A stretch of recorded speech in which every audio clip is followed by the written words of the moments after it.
Here we are. All right. Welcome back to Ropeadope TV. Ropeadope TV. Live from East Philadelphia. East Philadelphia. One of us is musical. Musical. And one of us is One not. of us is not. All right. So we are here. We are back. The train has come through, but we have a special guest, Mr. Louis Cato, the man with the great name. Not so Welcome. bad name yourself. Welcome. Thank you. What's your name again? My name is Louis. Hey. Louis Marks here. Yep. Who would Yep. have thunk? Louis and I were just trading conversation about positive affirmations. When we talk to each other, we can act as if we're talking to ourselves. It's good. It's good. Usually like to start the whole thing off with how we met. And I don't remember. That's a great question.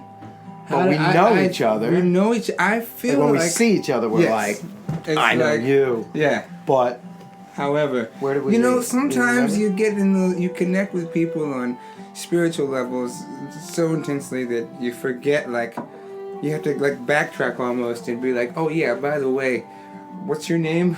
I have to backtrack every time. Yeah, Even if I it's do. spiritual or not. But I think we met at World Cafe Live. World Cafe Live Philadelphia with Snarky Puppy? With Snarky Puppy. Okay. Yep.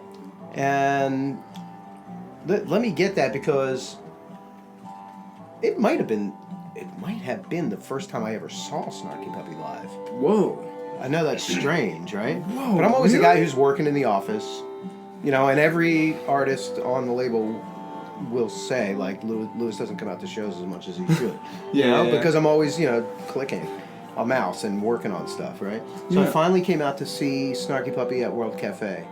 Wow. Was Corey Bernhardt on that Yes. gig?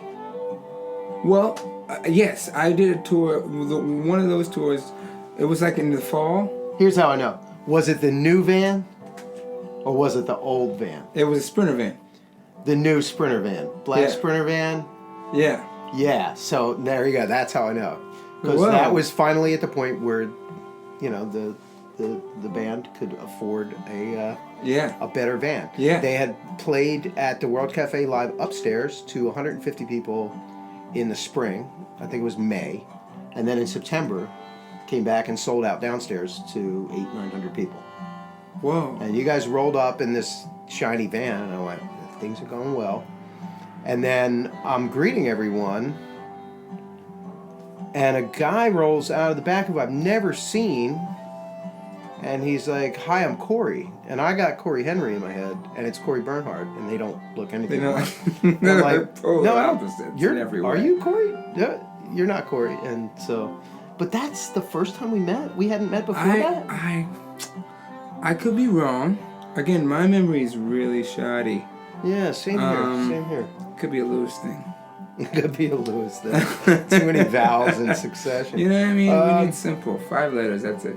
So tell me a little bit about how often did you play with Snarky Puppy during that time? Like, when's the first time you played with them? With the Pups, we kind of had moved to New York around the same time. I met Mike League in I think it was like towards the end of 2008, either end of 08 or beginning of 09, because he was rehearsing in my basement, and I met him actually through Corey Bernhardt. Interesting. Because Corey and I were roommates in Boston, and we moved to New Berkeley. York together.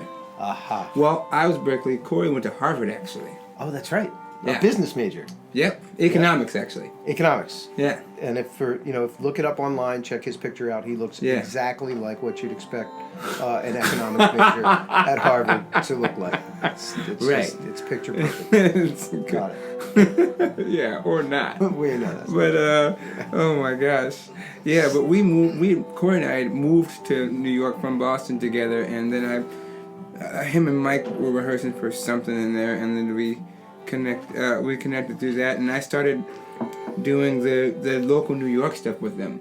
Actually, when we started on drums, right? On drums. Mm-hmm. When we first started doing the family dinner stuff, it was like at Rockwood, Rockwood Stage 2 was new, and the family dinner at that time was literally just like Mike would get like 3 artists, that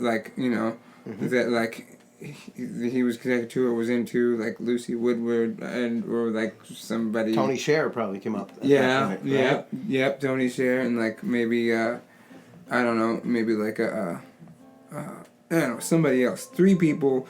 They would all each would email out like 2 or 3 songs. I think 2 songs each, and the whole premise of it was that we wouldn't rehearse. We would just like everyone would like learn the songs like individually, and then we'd show up on stage, talk down the form, and the first time we were playing it was like for an audience at Rockwood Stage 2, and that was the family dinner at the time. And so I was playing all those. Right. Maz did one when Maz first started doing his music. He was one of like I remember like all that stuff. Right, I had forgotten they did that series in New York, and then that's what gave birth to the idea of doing the family dinner as a full-on recorded concert. Yeah. So where were you?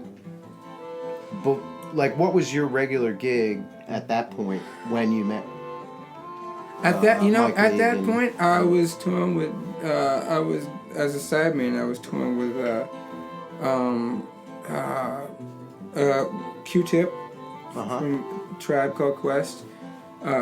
Talib Kweli, and I think Bilal. Yeah, Bilal at that point too. And is that how you met? No, so you knew Corey already.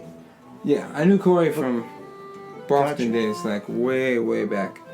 We go way back. But he's also played with Bilal. On the Corey radio, came right? into Bilal's band just after I left. Gotcha. Yep. Because I left B's band. I think it was like maybe 2010.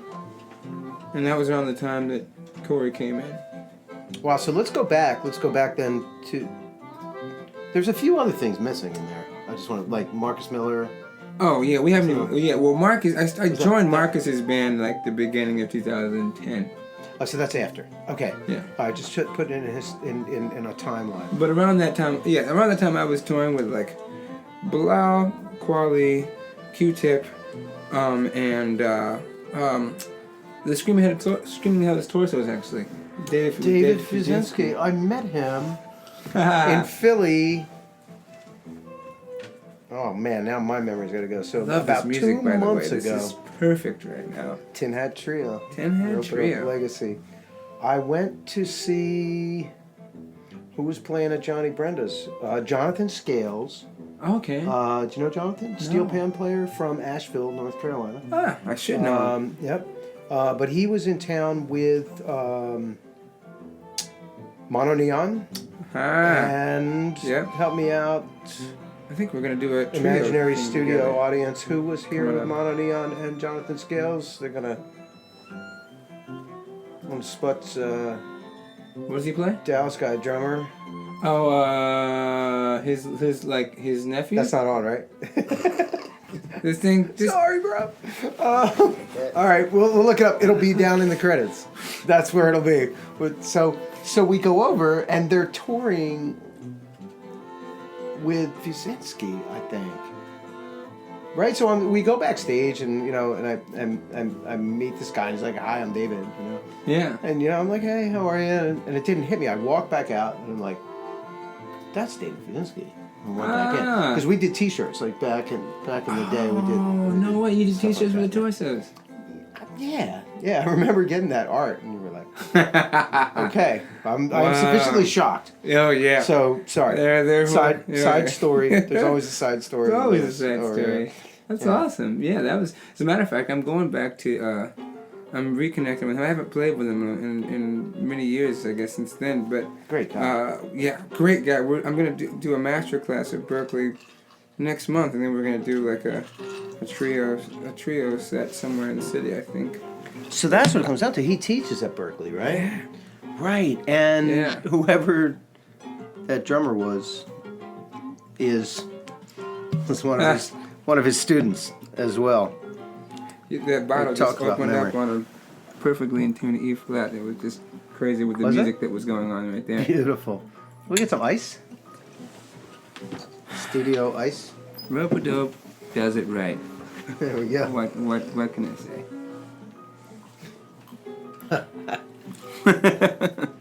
E flat, was it? E Okay. All right. I know nothing. Now you know. Now you know. Yeah. No, see, and Fabian over here, who's part of the studio audience, will tell you, I don't want to know. I don't want to learn. Oh, that's right. I don't want to learn any That's like his details superpower about music, because then it will hit me in a critical way, my analytical brain. Right. And I'll start to try to organize it and put it in order. Yeah. In my brain. So basically, like, I believe the brain is like a filing system. Mm-hmm. And this is what limits so many people. Yeah. So you see something, and the first thing you want to do when you learn how to file is that belongs here. And in the process of doing that, you stop thinking. You're simply taking data in and putting it and attaching it to a certain thing. Yes. Right? Yeah, that's and the to brain is learn and to become programmed, wise, yeah. you have to stretch yourself outside of that. Yeah. So the minute Yeah. I learn what the notes are, then Your brain will start making those shortcuts. I'll start going like that. And I mean, if you want to play music, you obviously have to do that. And then I don't understand how you can still be creative if that's what you have to do. Maybe you just don't have OCD like me. It's effort. No, I do, and it was definitely a significant part of my journey to like disconnect from. Oh yeah, let there be ice. Again, bartending. Another thing that I didn't commit. I don't know how to do that either. But the ice got in the cup. Dude, you fooled me. All right, where were we? We got sidetracked. We talked about up until, I think we've gotten up to 2010 in my life story. Anyways. There we go. Thank you. Bilal, Fuse. Beautiful. So then, let's jump to the present. Let's just jump right ahead. Yeah. So right now you're on. Are we allowed to talk about? We can talk all about. Oh yeah. Late show, right? Oh yeah, they love it. Late show. Stephen Colbert. I'm a Colbert? member of the house, man. Colbert. Are we allowed to say his real? It's you can really say pronounced Colbert, right? I mean, well, it's actually a funny story that he likes telling, and I will butcher telling it in a shortened version. But I guess when his dad was Colbert. But he always wanted to change it, and his dad wouldn't let him pronounce any different because it would like be a dishonor. But for him and his kids, and Steve was like one of 11 children. So really? Like, yeah, big family, yeah. So I guess he was like, his dad told them all like, when they came of age, like you can like say it however you want to pronounce it. Gotcha. And I guess the joke would be like, we're gonna be like the law offices of like start a law firm and be the offices of Colbert, and Colbert. He's like, funny, even like in the fourth person here, like telling the story down the line. That's good. That's really hilarious. I always thought that he just adopted it as a stage name because here in Philly.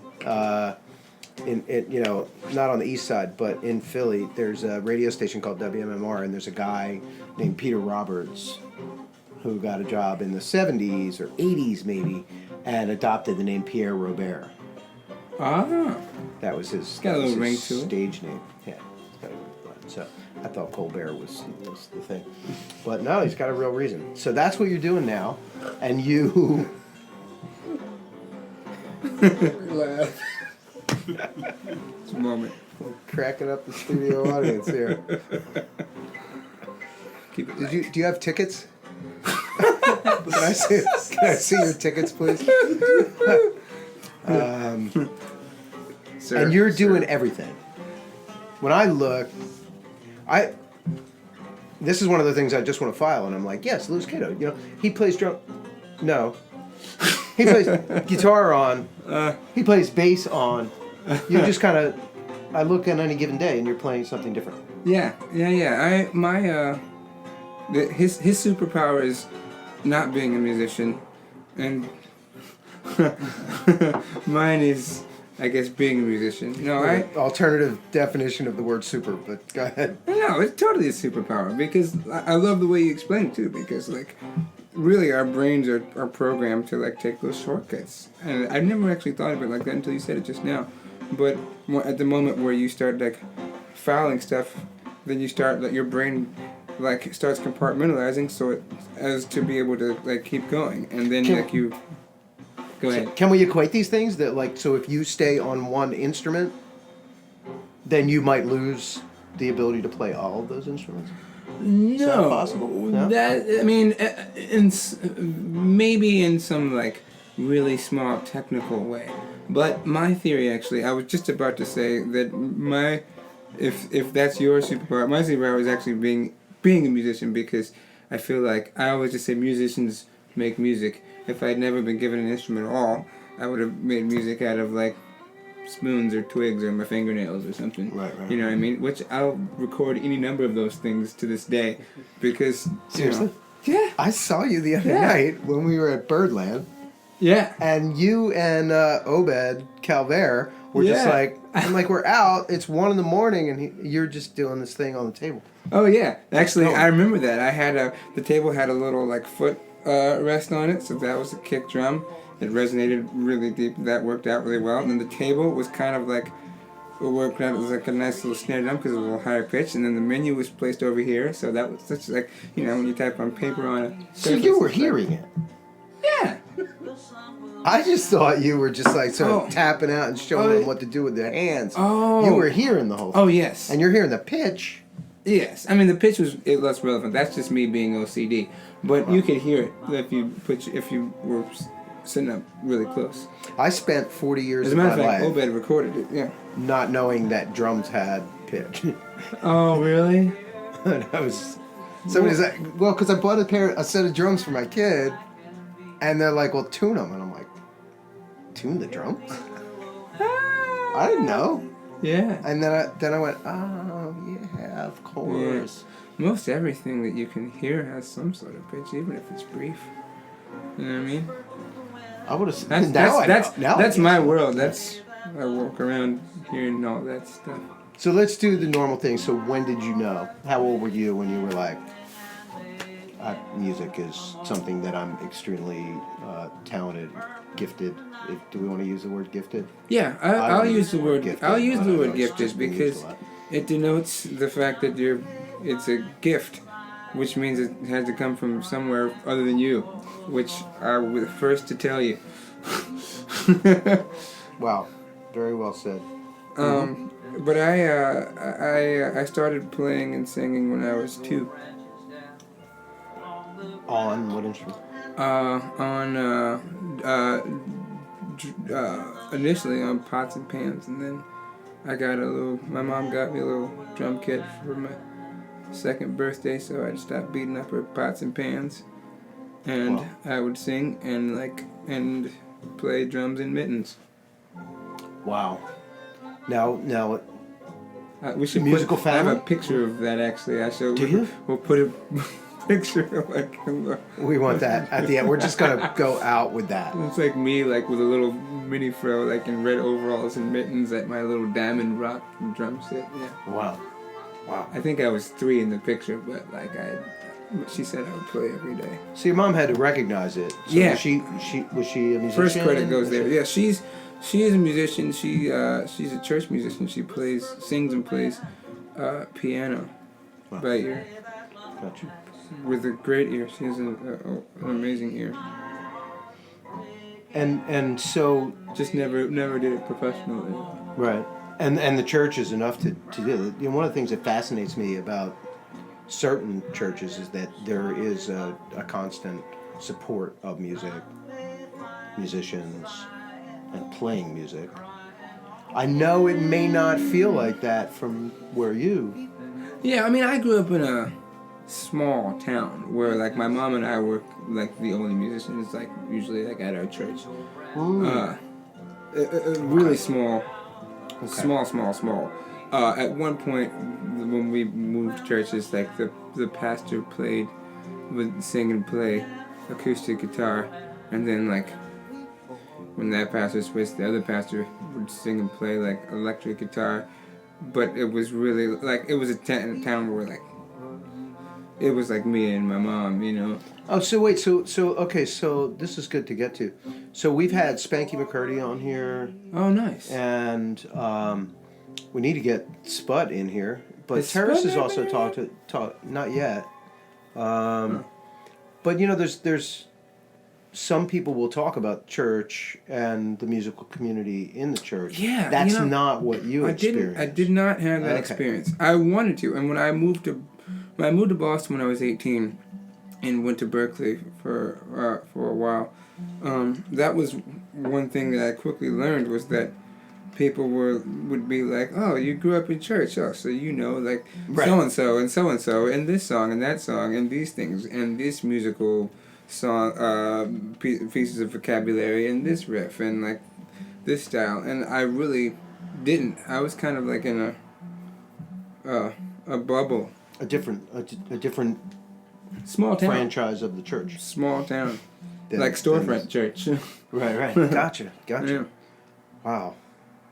So now at the Late Show, but you're also doing your own stuff, and that's one of the reasons that we're together Yeah. at this moment. Yeah, which I'm so excited I was about. in New York with Sput for the Ropeadope Lounge. We talked about, Sput has the imprint RSVP Records associated with Ropeadope, Yeah. and he's got some things lined up. But Great we're things. talking about putting your record out Yeah. on RSVP and Ropeadope. And I want to start with the song In My Reach. Yeah. That song got in my head Wow. right away. Yeah. Here's how, and I told you this already, but I don't know. we'll say it for the camera. So Save for the camera. I saw the video at lunch, right? We had a nice lunch in a snowstorm at the Hudson Right. Hotel. Right. I'm watching the snow pile up and realizing I'm not getting Not gonna back to get back to Philadelphia Philly. anytime soon. And you were singing a song that said something about how Lewis is not going to get back to Philadelphia anytime soon, which you later performed in front of a couple hundred people, embarrassing me that night. Oh, right. I forgot about that. I literally just wrote a song. I told you like- not to do it. but And I Lewis, told him I was Please gonna do Stay it. was the name of the song. Yeah, it's going to be a hit, folks. Because it got me to stay. But I heard you showed me the video in my reach, and I hadn't seen it when it came out because I'm always listening to Ropeadope music, and I don't get a chance to really, have any excursions outside that. But I got to your show, and you started into that song at maybe the third in the set. Yeah, usually. And I'm it's like, out there. and I went, oh man, I know this song. Like something in me was like, this is an old song that I know. Whoa. Like Really? immediately. Like Like 5 a hours familiar later, type 5 hours after I first heard that song, I thought it was mine. Like I thought it was part of my history. Wow. Like it really got in. I don't think you told me that. No? Or maybe you didn't word it that way, but I'm sure. Maybe it's the whiskey. touched. The whiskey helps. The whiskey. There we go. I'm touched. No, it really that Wow. and so that's one of the tracks on the record. You've Yeah, released that's it, but out. it's also going to be on the record. But it'll always be on the record. And then you've got And actually, we're talking about exploring other things with that song, as per your idea in terms of vision for bringing a different visual aspect to that, in terms of where we are in the world today and the way that song connects to different walks of life and situations going on in the world that we're maybe not so aware of in popular media right now. Which I'm also really excited about. good. Yeah, but yes, that song's on the record. It's and so then- positive. It's so uplifting. Yeah, I'm doing it tomorrow actually for this thing for the Carnegie Hall Foundation. They do this. They have a program, well, a series of programs, like 100-something groups like across the country. That their whole objective is like providing providing a path out of the juvenile detention system for kids in the juvenile detention Wow. system. Wow. And I met up with the lady that heads it, Anne Gregg. She's an amazing human being, and she came to one of my shows or something, or saw me perform, and was like, "We would love to have you come perform that song for those very reasons, like because they're doing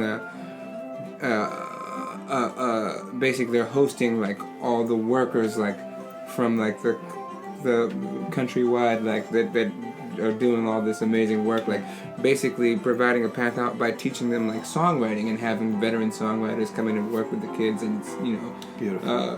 through like the songwriting can be very like therapeutic and like mentally clarifying stuff. And I just love everything about what they're doing. I wish I had more information off the top of my head. I'd tell you. Well, it'll come. We'll put it in the credits. Yeah, And we want to leave a little so that people go and listen to the song. Yeah, but Very I'm gonna positive. do that. And then there's going to be an entire album.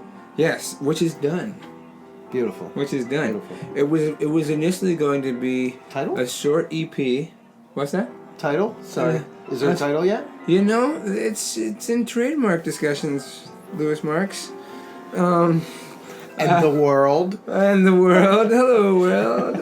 Hello, world. Sorry, I cut you off again. No. EP, it's better when you cut me off got, because otherwise I will ramble. I am watching the clock. We got like 2 minutes. Oh, that's great. And I'm just saying. Oh, great. So what else? What do we need to get in these 2 minutes? Oh yes, the record. Oh, yeah, it was gonna be a short EP, and upon meeting with you in the snow that day, it was like my one thought off the bat would be ditch the EP, just make a whole project and put it out. And I said that's a great idea. Also, I don't know what I'm doing, so I'm going to listen to you. I think what I said was just don't even call it an EP. Like I think you should put out 3 songs and call it a full length album. You know, because all the things that we do and say, like you're the artist. Yeah. You should be calling what it is. Your communication with the fans and the people that listen to you is the only thing that matters. Everybody else is just there to help you out, and they shouldn't be defining it. So, EP, some guy in a room somewhere was like, let's just call it an EP because it's shorter than the other one. Doesn't right. It always and then it transmits that to the audience as like something that's less. Right. So let's just throw that term out the window. Also, you don't have to have more songs. You can just put it up. So we're no stranger here. At Ropeadope, there are a lot of jazz musicians, and they're making music, and then people are trying to call it certain things. Mm-hmm. And everybody wants to break down the barriers. But the first reaction that I had to your music was that this is popular music. And not pop music as somebody has called it and defined it. I think now, I grew up at a time where anything popular was pop music. Right. So there was a wide variety of things. I mean, you could hear the Carpenters and Led Zeppelin within 15 minutes on the radio at any given point when FM radio first started, right? Because they were popular. So now we have a particular definition of what pop music is based on, I'm not sure what. Somebody made that shit up and said, like, this is pop music. Yeah. So now what I see is you are supremely talented. You are trained in jazz because that's a place where many, many talented people go to play music. Mm-hmm. But the music that you're making, what I hear on your album or in the songs that I've heard, is the kind of music that can reach a lot of people. And that's what I mean by pop. I mean that a lot of people can relate to this music. Mm-hmm. And there's songs. Yeah. There's songs, and there's songs that talk about humanity. They talk about life on the planet. They talk about hope. Mm-hmm. They talk about sadness. They talk about dreams. They talk about getting through this bullshit. Right? Yes. That is popular music to me. And it should be popular music. And so my statement was really, we'll call it whatever the fuck we want. Yeah. Let's just put it out there, and we'll call it popular music. But we'll start with jazz, because jazz is supremely positioned to be the place that all this comes from. And jazz started as popular music. Right. And I liked the bit you said, and I want you to correct me because I know I'm remembering it wrong, but you had said a bit too, within that point about the exclusivity of jazz, of how it like the terminology that has been associated, like when you say jazz, it's got to be some elevated thing, and that was like you were like, but no, it's this. It doesn't have to be it's not like jazz like holier than thou. Like We've you had can't a touch lot this. of conversations on this show about this because we put out the Nick Payton record. Really? So there's this social justice component of why it's called jazz, which is basically the white man's term for the music.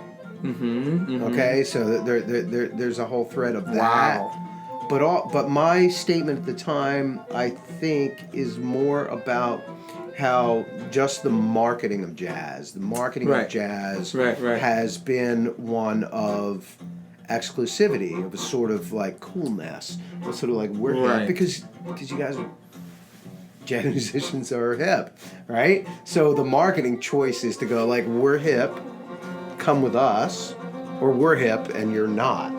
Yeah. So a lot of that stuff, like, the marketing plan of positioning someone as super hip, ultra hip, like really cool in the pictures, in the videos, in the style,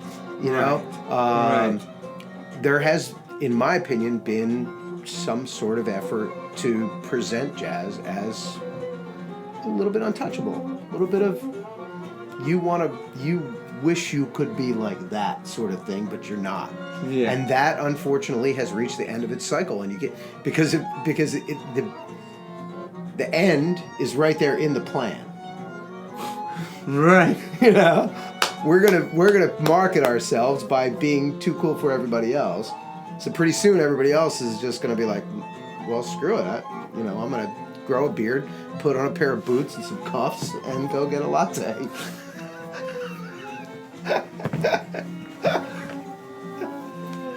That's just the way it's gonna go. Yeah, that's what's gonna happen. And that's Brooklyn today. Yeah. So that is. No, but it used to be hip. It used to be like the hippest thing in the world, and now it's kind of closed off. So It's true. I'm sure there's some guys who would be very upset to watch this and hear that, but it is what it is. that's how I see the arc of the marketing plan of jazz. And now it's time for jazz to reach out and be more accessible to everyone, because you can play anything. You can create anything. Yeah. Jazz musicians.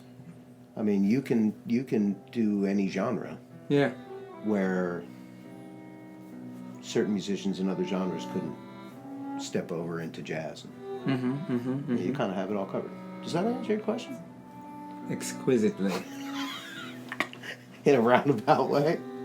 Man, it is always a pleasure. We're just going to keep talking like this. Yeah. But we're going to cut the camera. Ah, yeah. Thank you so much for coming. Dude, Thank you for being here. I'm so glad. Welcome to East Philly. Man.